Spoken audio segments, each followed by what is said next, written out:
Well, I'm a bit overwhelmed to find so many people here wanting to hear what I have to say.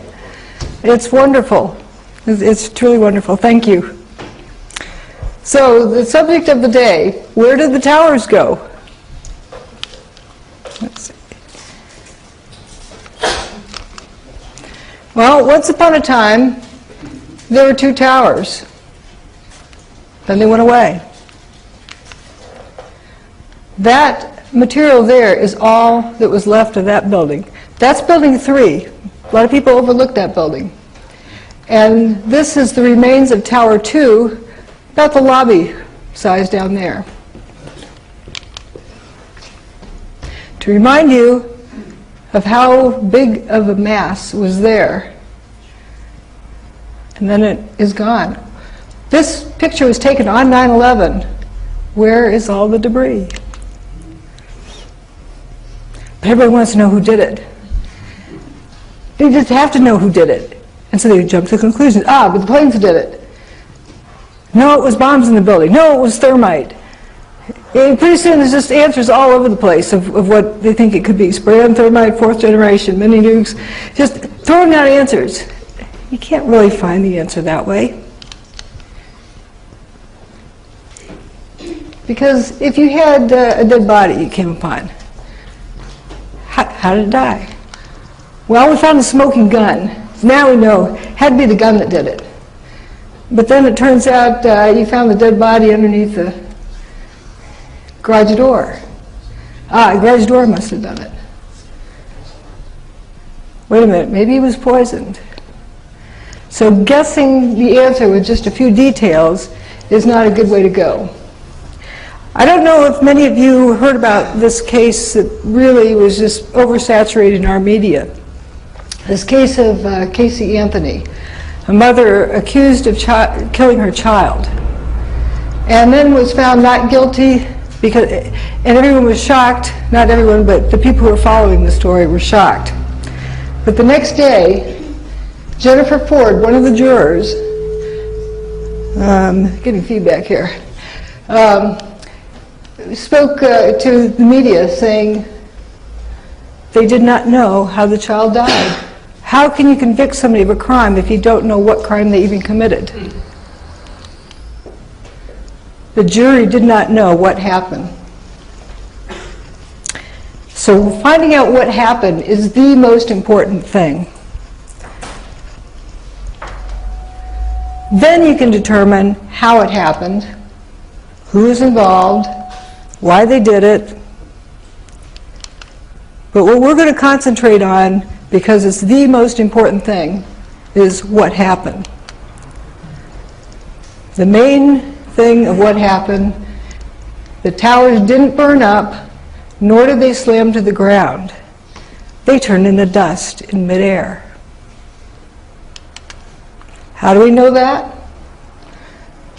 Wait, does that look like a collapse to you?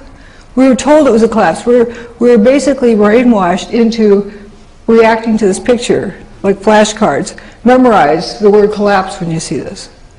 But that's not a collapse.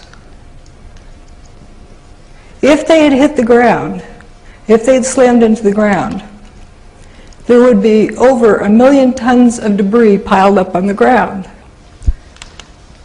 But that didn't happen. If they had slammed to the ground, Manhattan would have been flooded because the bathtub, which holds out the Hudson River, would have been ruptured. We'll talk about the bathtub a little bit more. That didn't happen. And if they'd slammed to the ground, the seismic readings would have recorded 2 500,000-ton buildings slamming to the ground, plus a 230,000-ton building slamming to the ground. And that didn't happen.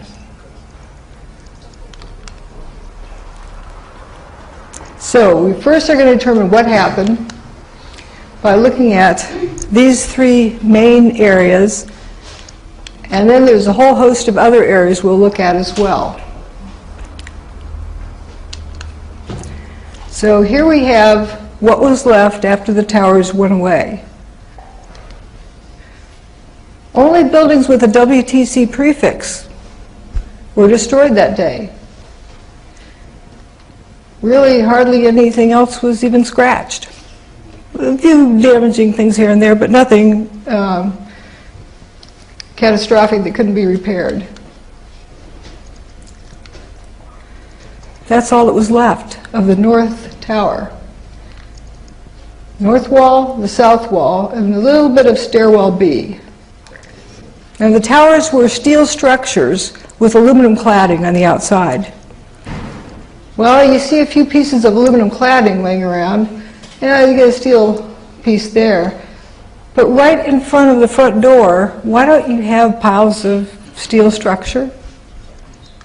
And there's this ambulance in pretty much pristine condition. Maybe the door got done a little bit, but I don't see any big piece of steel clobbering the top of it.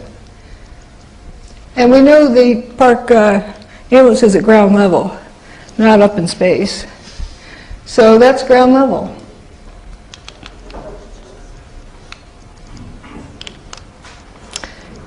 Here's a newscast from the 24 hours later. Down in Lower Manhattan today, George. I don't know if you heard a little earlier me raise this question, which was actually raised by ABC's Jackie Judd as we look at these areas down below and the video of where the towers used to stand and where is all the rubble gone. And have you been able to, is there any way you can answer that question? I'm sorry, Peter, I didn't get the question. Okay, I apologize.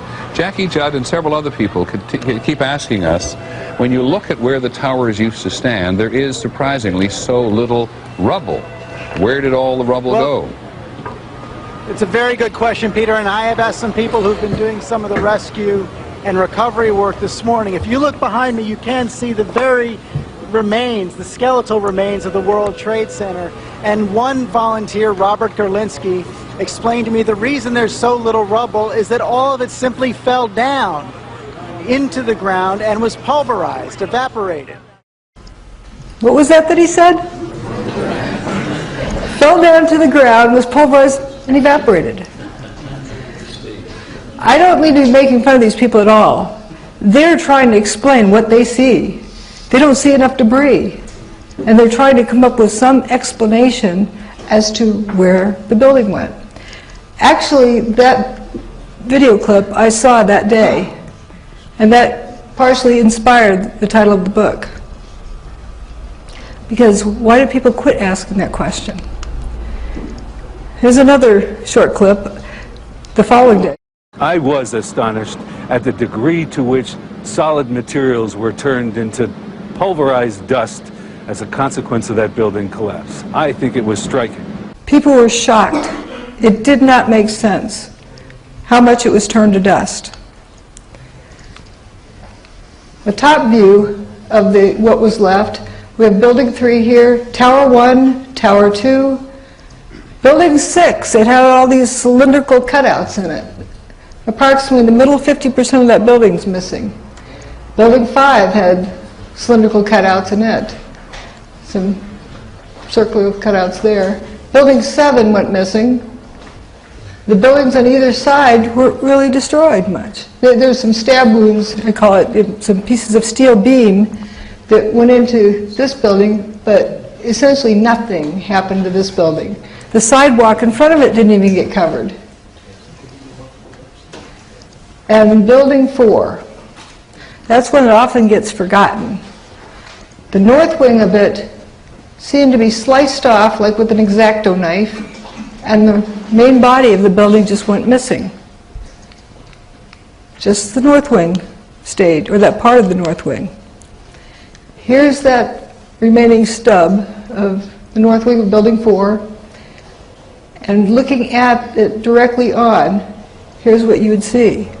If you looked out through the building across the street with binoculars, looked in, you could probably see what was left on someone's desk in there. Come to think of it, it reminded me of an image I saw as a child when my family drove through Topeka, Kansas the morning after that horrendous tornado that tore up a large part of Topeka, Kansas. I remember seeing this apartment building, it was probably a dorm, but to a child it was an apartment building, sliced in two.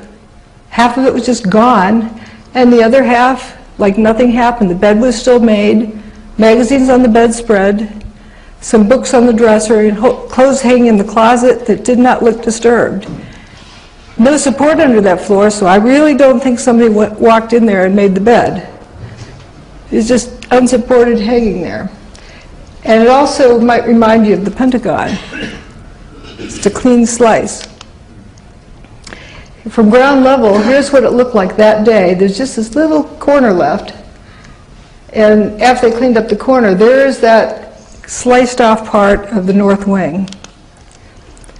So here's what was left, this elevation map, but there's what should have been there, that ghost pattern. And if you notice, there's a little pimple down there at the bottom of building 3. 14 folks survived down there.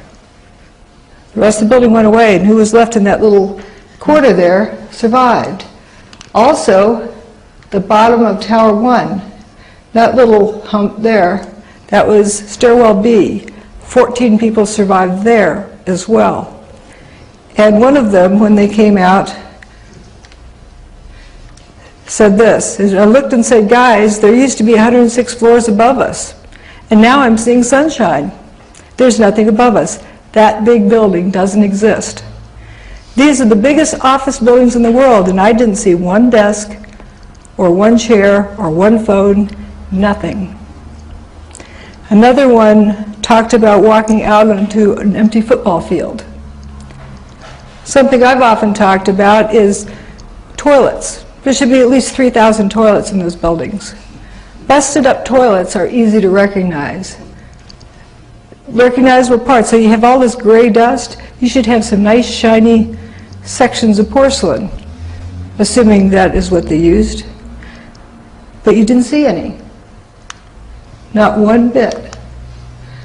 Again, here's the cutout part of Building 6 and those other cylindrical holes. We're going to concentrate on the main body of Building 4 for a minute, because it's fascinating the way it just went missing. Here's an actual photograph of that area. Here's that tiny little corner, but the rest of it just went missing. There's a Burger King across the street. They were still flipping burgers over there, feeding the firefighters. The irony is just amazing. And right across the street from there, there's round holes in those windows. We'll see the pictures later. A rock goes through a window, it breaks the window, or a baseball goes through the window, it shatters the window. Doesn't make a perfectly round hole. Again, this is the elevation map. And right there, I found a picture just below ground, from the mall. There was a mall, the first level below ground. And then 2 more stories below that was the loading docks. And we'll also look at that. It was this shape, the drive-in here, and it was color-coded. This area is purple to let the driver know he's under Building 5, and it was green under Building 4, so they would know where to park. And we're going to look down this way and see this intact end of that parking garage. Here they are walking 1 story below ground. This is Innovation luggage, and this is Hallmark cards. They a little bit punched through over here, but it didn't go much below this level. This is down in the parking garage. Going down to the parking garage. We're in quite deep. These are the first pictures of search crews underneath the World Trade Center, desperately looking for survivors. That wasn't necessarily this area, but you hear that echo? Someone down there, you know, the echoes. That wasn't even a full parking garage. That echo was tremendous. So again, the purple is under Building 5, green is under Building 4. Right above the end of that hallway is where that building went missing. Where'd it go?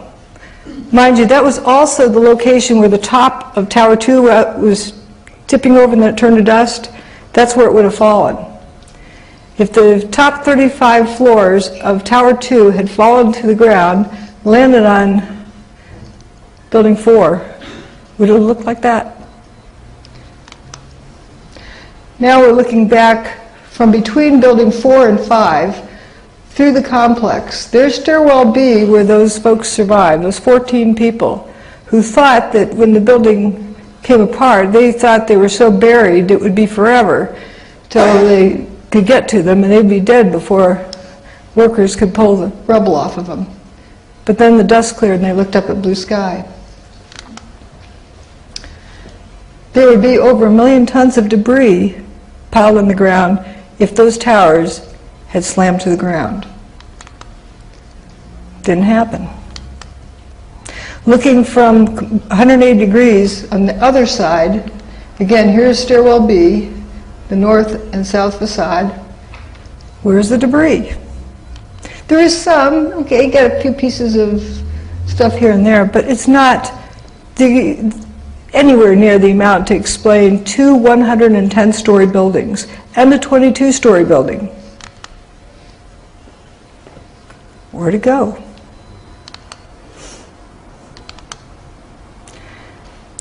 One of the other folks who were trapped in Stairwell B was calling out to be rescued and saying, his buddies would call back and say, where are you? He said, Stairwell B, Tower 1. Where? Tower 1, Stairwell B.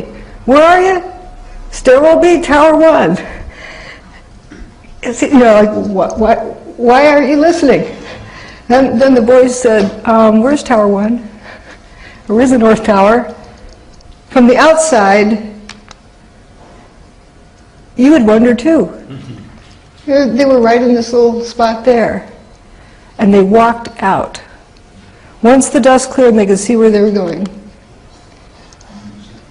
Here's Stairwell B in this area. There's the north wall of the North Tower. This is a building 6 with the big gaping hole in the middle. It's an 8-story building. What remains of the north wall of Tower 1 is about 8 stories. That was a 110-story building. So where are the other 102 stories of just the north wall? Not to mention what goes inside.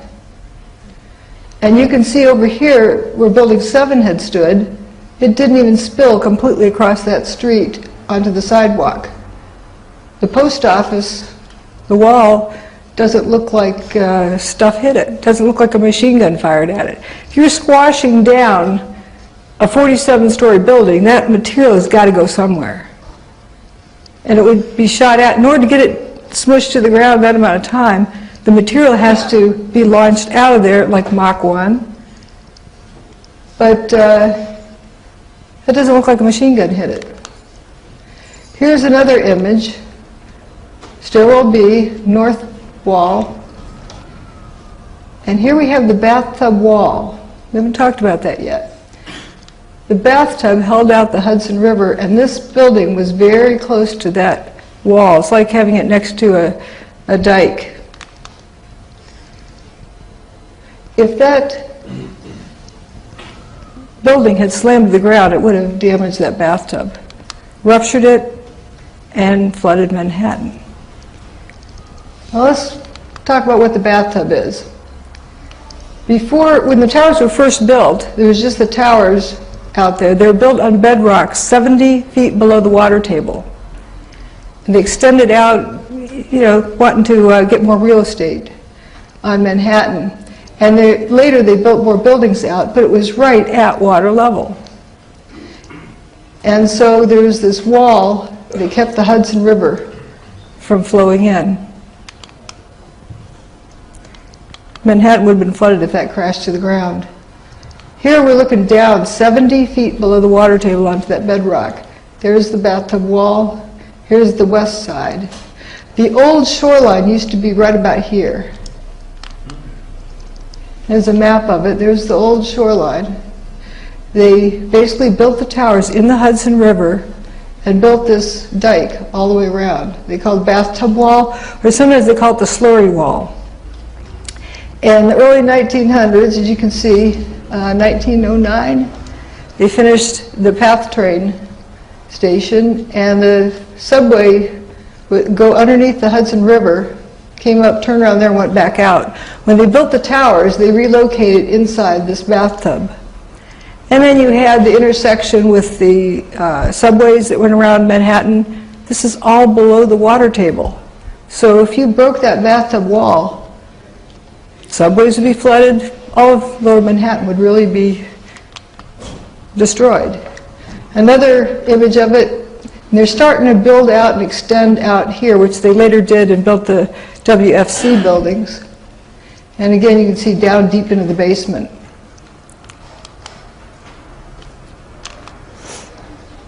And another image, you can see right here is the old shoreline, and they extended out from there. And after 9/11, they cleaned out the debris, voila, a clean bathtub. I'm not saying there was zero damage, but there was no significant damage. There was water hoses being poured all over the quote, pile, over the debris field here, and it ran down into the tunnels. Here's a tunnel opening. And they were worried for a bit to see if it was leaking, but once they pumped it dry, it stayed dry. It was not damaged. And a view looking west. This is the new buildings they built when they extended it out further. This is the footprint of Tower 1, right here, right up against that wall. If that tower had fallen over, crashed down, whatever, if it had slammed to the ground any which way, it would have ruptured that bathtub wall. Mind you, that's an old wall. Now let's look at that third issue, the seismic impact. First of all, if you drop a bowling ball off the roof of the North Tower, without even considering air resistance, it's going to take 9.2 seconds to reach the bottom. This is time, and this is height. So here's a blue billiard ball. As you drop it down, of course it goes faster per time. It's going to take a little over 9 seconds to hit the ground. That's a billiard ball with no resistance. But imagine if one floor has to fall and hit the next floor to hit the next floor, and so forth. Just looking at the timing. Well, as we saw, each time it hit, it turned to dust. There's all this dust pouring out. So looking at that timing, well, the building's damaged, so therefore it went faster. Let's overestimate the damage, well overestimate the damage. Let's say 9 out of every 10 floors is hollow, is missing.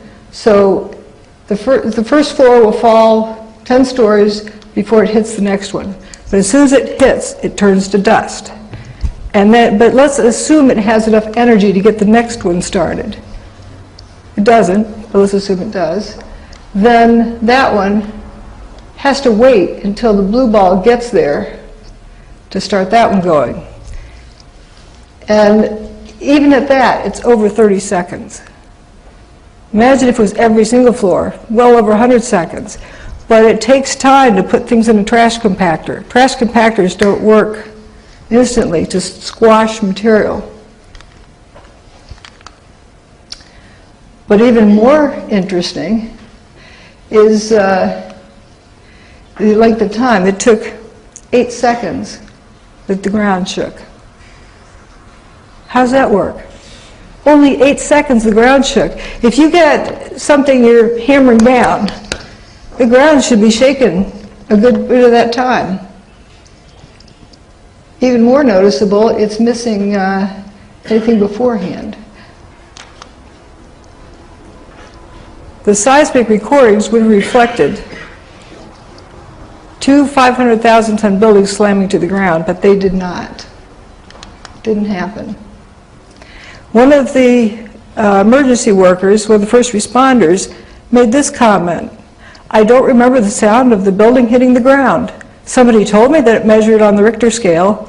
I don't know how true that is. Because if a building is hitting the ground that hard, how do I not remember the sound of it?" Buildings silently hitting the ground?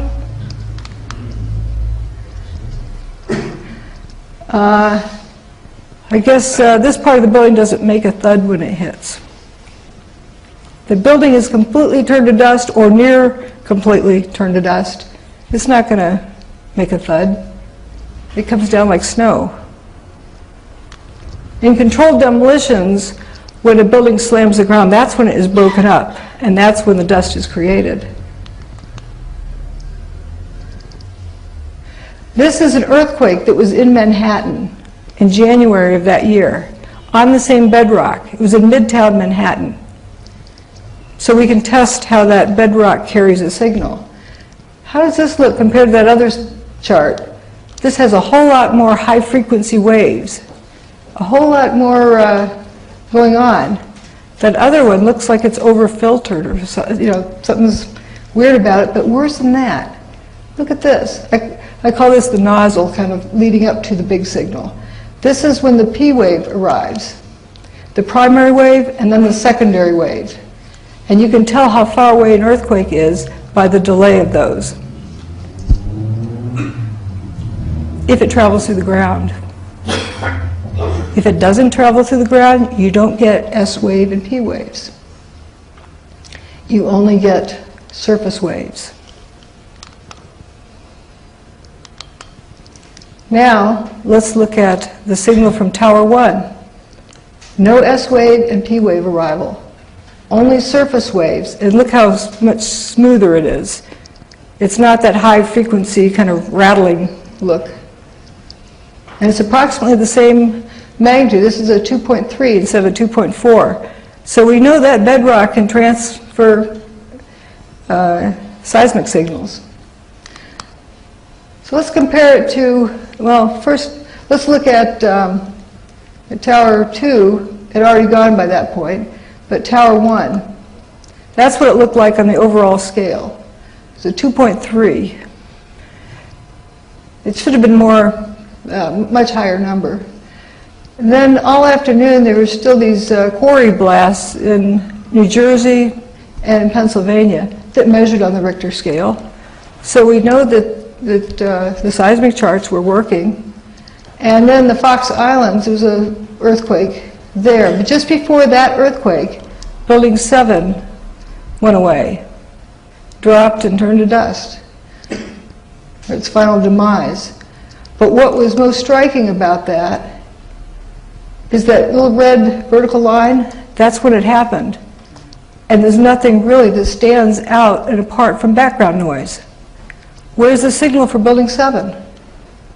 It should be at least this. The Seattle King Dome was a controlled demolition. So let's analyze that. It's got a whole lot of data out there. There's a reason why I used it. Notice that the dust doesn't rise much above the highest point of the building. And afterwards, there's stuff left over. These are people down here, these little specks. So that's a lot of material that's left, and you can recognize what it used to be.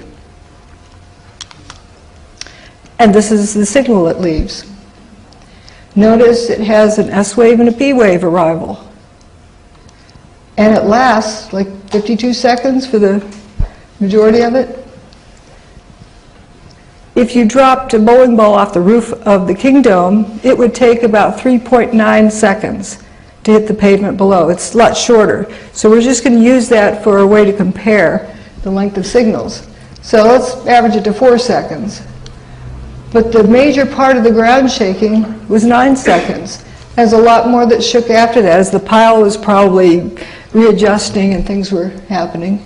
And what was also interesting is the Seattle Times said, my gosh, the dust was in the air for almost 20 minutes.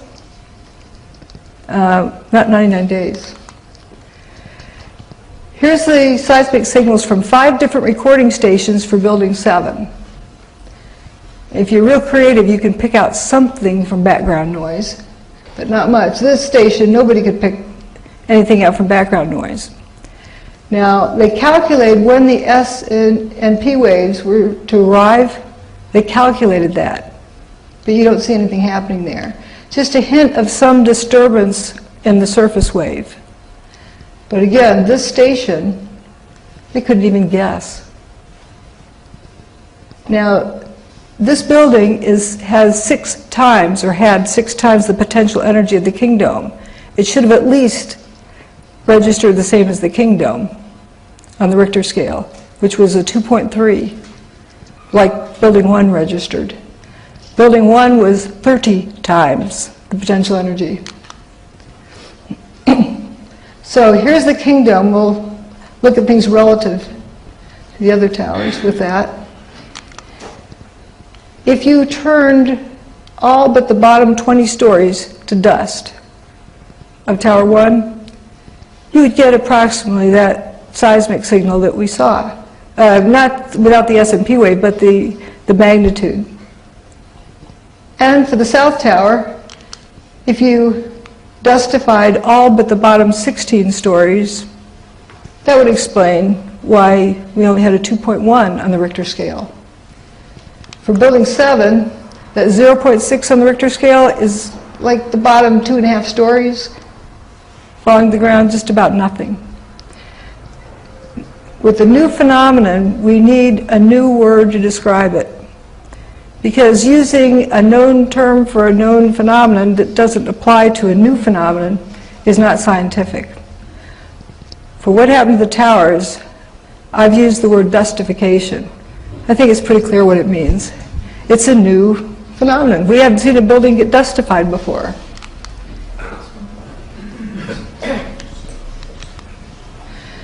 So if we're, just pretend for argument's sake, a collapse of some sort, whether it's, pancake collapse, whatnot.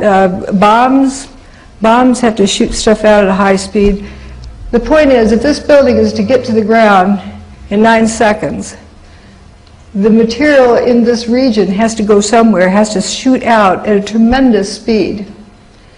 As it turns out, around Mach 1, depends on if you use 8 seconds of the ground shook or 9 seconds we calculate it would take. That's what the two differences are. If it was the 8 seconds, somewhere around this level, it would exceed Mach 1, the average speed the stuff would have to shoot out of the building at. Up here, just right at the top of the building, it would already be exceeding Category 5 hurricane strength, the air pushing out of the building. And the center air traveling out would exceed Mach 2.5, somewhere near the bottom. So with this stuff, like somebody's Coke can on the windowsill, it's going to get launched at a tremendous speed and hit all of the adjacent buildings. It would be like a machine gun fire. That didn't happen. Only one explanation I can think of would explain that. The building turned to dust. Another interesting phenomenon, this is Building 2 being turned to dust. The top tips over, shrinks up before the rest starts down. It even looks like this is tipping over and then tips back a little bit. Many folks have probably seen that video. It looks like it violates the laws of conservation of momentum, but it doesn't necessarily. It does for a rigid body, but it's not a rigid body anymore. If the thing starts rotating and appears to stop rotating, but each of the little specks in it are rotating locally, it can maintain conservation of momentum, not break the laws of physics. So it implies that the top was turned to dust. And sure enough, I mean, the rest of the building's still standing here, but this turns to dust first. Which adds to another question. If before the tower gets destroyed, you have the same stress across here. If it tips, you have less stress on this back corner. You've unloaded the building. This building here is used to carrying a bunch of weight on it, and you've taken that weight off. Why is it going to collapse? Now, I've called this phenomenon Alka-Seltzer. An Alka-Seltzer tablet, take it out of the package and it's dry, and it'll stay looking the same, won't really change much, until you change its environment. If you drop it in a glass of water, it effervesces and dissolves if you change its environment. This is steel. Steel usually doesn't have dust shooting out the back of it. Perhaps its environment changed. And I'll point out, these are the pieces of aluminum cladding. They don't look as affected. But this steel, I call these wheat checks. One of the photographers called it that, and they look like wheat checks. You call them shreddies here? Yeah. They're 3 columns wide, 3 stories tall. They're prefabricated at the shop and then hauled out to the building and put in place, prefabricated. So when the building came apart, it fell apart into those prefabricated chunks. So here's a wheat checks falling to the ground. Turns out it never reached the ground. Turned to dust first. Here's a slow motion image of these pieces coming down. And a little bit into it, you'll see a piece falling down this corner in front of it. That's the corner of Vesey Street and West Street.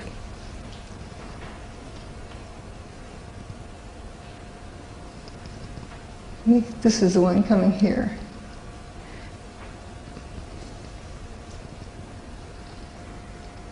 Yeah, you see this like a stick. Keep watching it.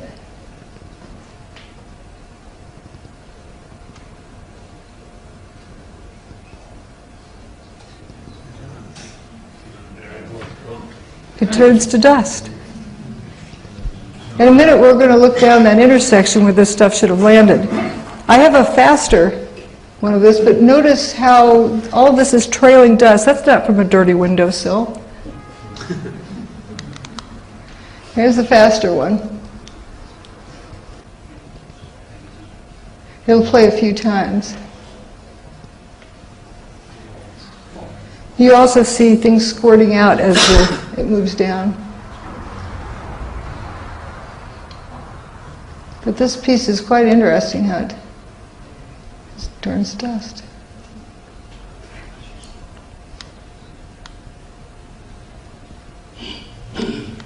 This is the Verizon building, and we're looking at the intersection. There's West Street goes that way, and Vesey Street goes this other way.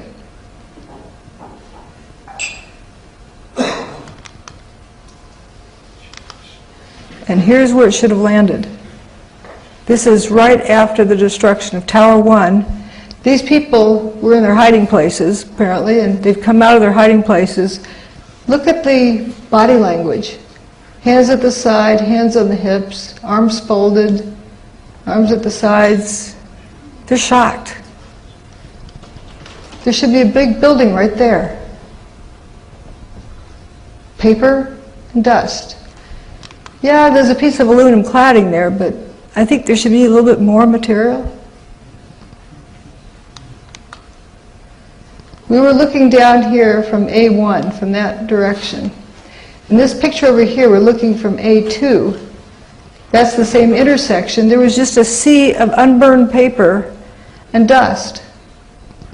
And then this car park went into spontaneous combustion. It appeared to go into spontaneous combustion. So not make any assumptions. We don't know what was happening, but you can see orange looking, what looks like flames, something glowing in there. Now we're going to look from B1 and B2 positions as well as from C at what's referred to as the spire. There's that clump of core columns from Tower 1 that seems to remain just a little bit after the rest and then turns to dust. I'm sort of expecting that or suspicious that is right above where those 14 people survived, who thought they would have been crushed and looked up and saw blue sky. Here's Tower 1 coming apart, and it peels away like peeling a banana, and left with these little spires sticking up. That's about 700 feet tall. It's got to be pretty strong to be standing unsupported that tall. Here's Building 7, which is a 47-story building. It's like 650 feet tall, approximately. This has got to be over that. And here's a closer view, and then it starts to drop down and kind of faints, turns to dust. Now, if that thing tipped over, it would take out a few blocks worth of buildings.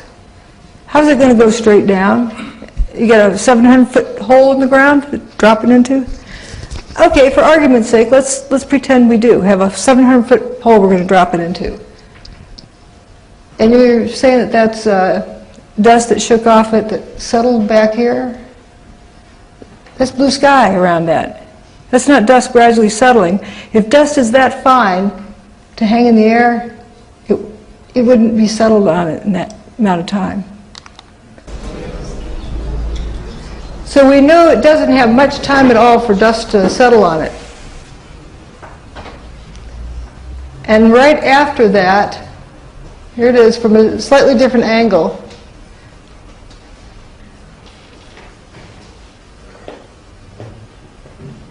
It'll just faint.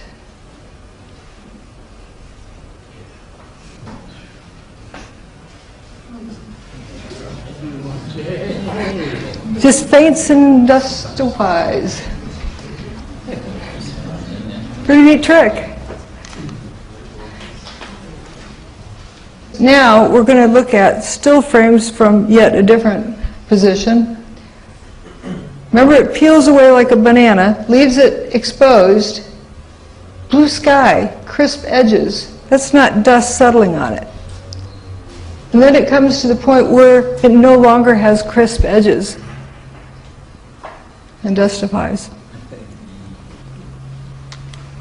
Now we're going to look at it from across the river, yet a different angle. You can see it turning to dust. You know, it isn't tipping over in any particular direction.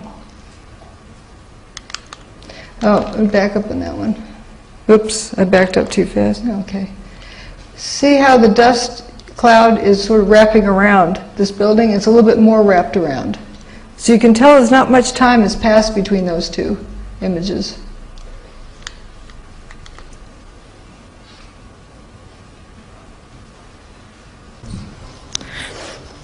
Another one of my terms is lather. Like lather in a shower, but you're not going to confuse that with what happened on 9/11. But it's a familiar word. It's a lot easier to remember than characteristic 2579-7A. So it's actually more scientific than an arbitrary term like that because you can identify it. Didn't it look like that Alka-Seltzer effect that was lather kind of pouring out? Well, it turns out the building's lathered up too. From ground to roof, one side and one side only.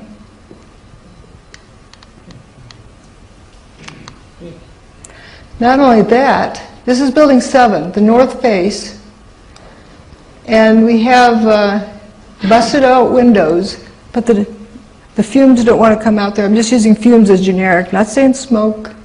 We don't know what this is, but from ground to roof. And the wind that day was only like 7, 8 or 8 miles per hour. So it wasn't a stiff breeze, and you can see that by some wafting out the space. No, go low to the corner. Doesn't come out this window.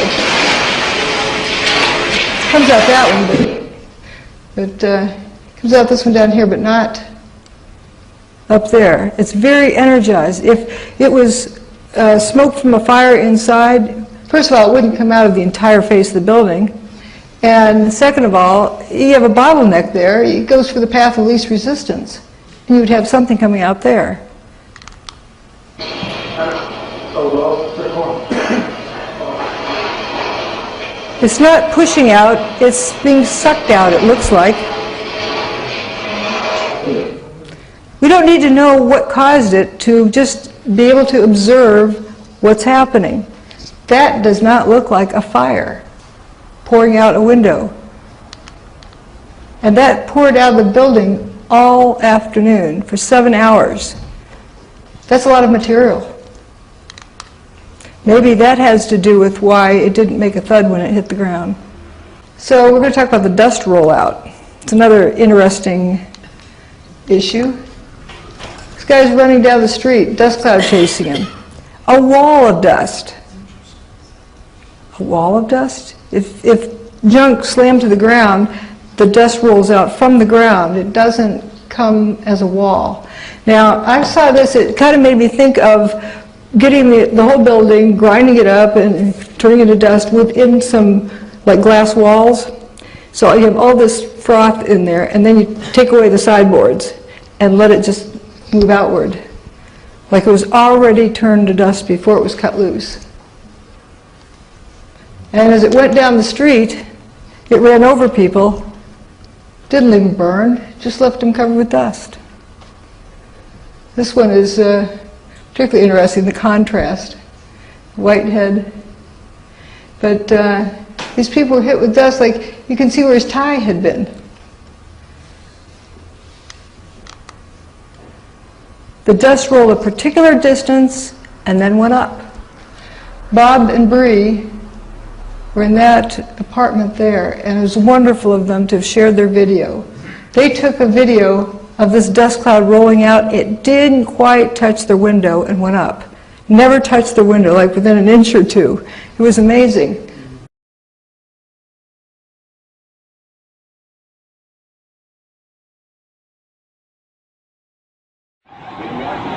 Oh my God! Oh my God! Oh my God! Oh my God! Oh my God! I told you! Oh my God! All these people! Oh my God! Oh my God! Oh my God! Oh, it's awful. Oh baby, hold Lily. Oh my God! Come on, let's go to the other room. God. Is this dangerous? I think it's just smoke. Is the air conditioner turned off in the room? And the windows closed in the bedroom? Near the area are an absolute crazy situation. The entire top of the building just collapsed. The entire building just collapsed. Building just collapsed. We're going to leave because the smoke is coming right at us. Obviously, this is a devastating development in our history. They're gone. The World Trade Center is no more.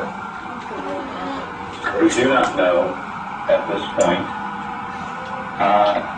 the extent of injuries or casualties, how many people were in these buildings trying to get out. We've seen some gut-wrenching. Oh, people are running away. They're running away. Hanging out of windows. What are they going to do? You guys got to run away. You see the obvious. Look at the plume. All right, let's go to ABC News right now. I think it's going to be blown away from us. No, it's the wind is being blown away. Horrific, incredible, not to be believed. Tuesday morning, we're looking at live pictures of the World Trade Center where just a few minutes ago, within the last minute actually, the second Twin Tower collapsed. Just to recap, if you're just joining us, around 8:42 Eastern Time this morning here in New York City, a plane crashed into the right Twin Tower of the World Trade Center about 2/3 of the way up the building, leaving a huge gaping hole, a huge fire, and tons of billowing smoke. About 25 minutes later, a second jet, believed to be a 727 or a 737, then crashed in the second twin. All these people running away. But the dust rolls out a particular distance. What would explain that? Well, I'm thinking if you throw rocks, they go pretty big distance. If you throw flour, dust, it doesn't go very far at all because it has a lot of surface area per mass, a lot of wind resistance, so dust doesn't go very far. But if you throw rocks and they become dust in midair, at a particular rate, they'll reach maximum distance and stop going up. I mean, stop going out, and then if they're fine enough, they'll start going up. This dust went up. You can imagine people who were down in this area, total blackout. 100% of the sunlight was blocked out. This is a view, a couple of the frames from their video. You can see the dust rising. It rose like yeast bread. It never hit their window. Just rose up. Really spooky looking. And other types of things kept breaking down and rising up. Here's water being misted onto what was left of ground zero, what was left of the debris field. And they brought in wet dirt, dumped it on it. This was Halloween, like 6 weeks later, after 9/11. This isn't fire. That's not what fire does. Wet dirt, dirt tracks. Also, if it were hot, you wouldn't put your hydraulic equipment out there. Hydraulics have permanent damage if operated above like 82 centigrade. But that dust went up, or whatever it was, those fumes, I call it fumes just generically, like it was on a mission to go up. It almost looks like a funnel cloud. Dark stuff went westward. The whitish stuff went south and up to a certain altitude and then sort of wafts away. This is a close-up of that. Then we have the toasted cars. This one was over on FDR Drive. Nice, healthy-looking tire. Not so healthy-looking window trim. What happened to that car? We don't know where it was damaged, but there's a whole lot of them over here on FDR Drive, which is the opposite side from where the towers are located on Manhattan. And to give a little closer look here, I'm going to look at both sides. This is the right side of this police car. You have a very abrupt boundary between the toasted area and the not toasted area. By toasted, I'm not implying cause. It doesn't mean that it was burnt. Toast, it's history. You use that term here? It's toast. You can't fix it, you have to buy a new one, or you can't repair it. So this is, something happened to this. The plastic lights on top, they didn't get cooked. So it doesn't appear to have been heat related. And the inside is very toasted, all the way inside the door, but for some reason, that from here back is not toasted. And looking at the other side of the car, it has a spot that's not toasted. Here's a closer up view of it. Abrupt, like it had a mask over it in the darkroom. One part was exposed and one part wasn't. But wait a minute, fire doesn't work like that. Fire, you have the burnt area, the not burnt area, and then a transition in between, like black and white and shades of gray. You don't have totally toasted, not toasted at all, 1 nanometer away from that boundary. Again, nice back tire. And the trunk lids popped up. I noticed that pattern, as though the material that latches the doors is one of the easiest materials to get destroyed. And it does seem material specific. In the center of where the towers were destroyed, like everything pretty much was, but as you move outward, things that are just partially affected. You know, what gets affected first? There's another interesting thing. I know Andrew's talked about this. The upside down cars. I remember when I first showed Andrew this picture, I said, Andrew, why is the car upside down? Why is it parked upside down? Got trees over there. I swore. What? I swore at that.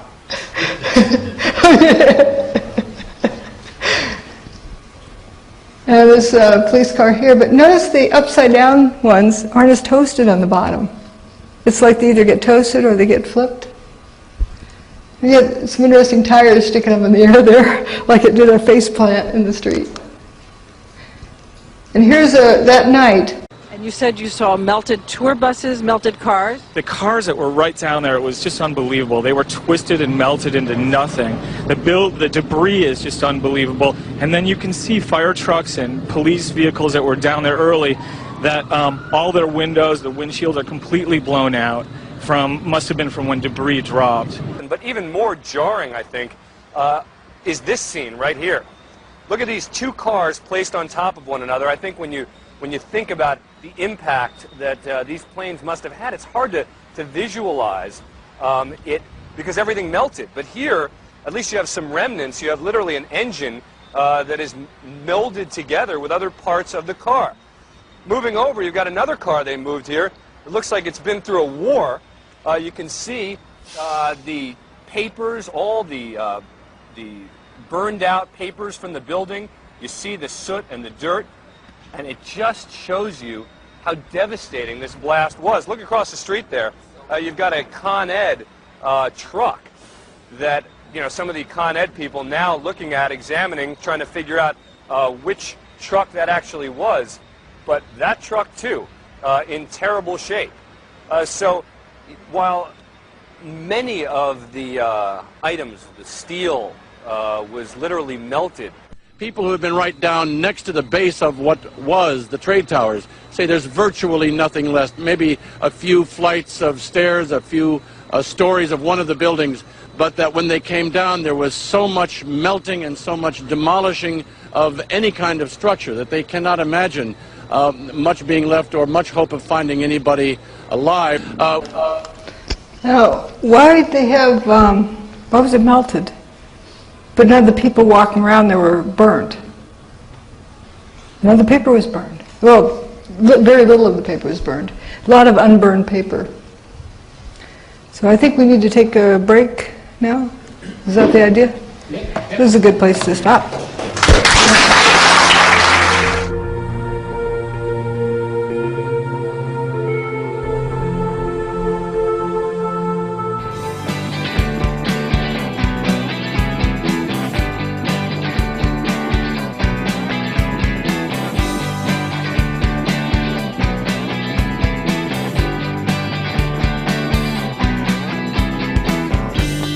Where did the towers go? Away with the breeze that blows. And how much steel did they find? Could it be shipped in time? I don't know, I haven't seen the receipt, but it doesn't make sense to me. All those cars in a line, door handles and engines gone. I'd tell you if I could, but you need to ask Judy Wood. Before you accuse someone, you better make damn sure you know what was done. Wake up, this is your alarm. Wake up. So while you're sitting on the fence, why don't you check the evidence? I'll tell you something that you'll learn. World Trade Center paper doesn't burn. And how could those buildings fall with a seismic impact so small? I know that something's wrong. 8 seconds, the North Tower's gone. I'd tell you if I could, but you need to ask Judy Wood. Before you accuse someone, you better make sure you know how it was done. Wake up, this is your alarm. Wake up, you know it was 2001. Here we are and we're still arguing.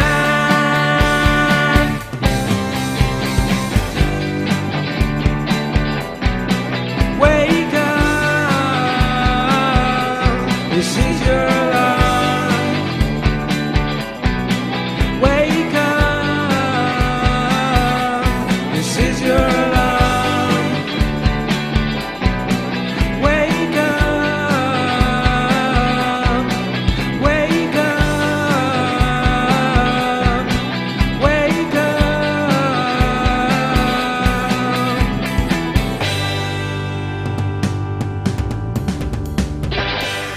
The towers didn't burn up. nor did they slam to the ground. They turned into dust in midair.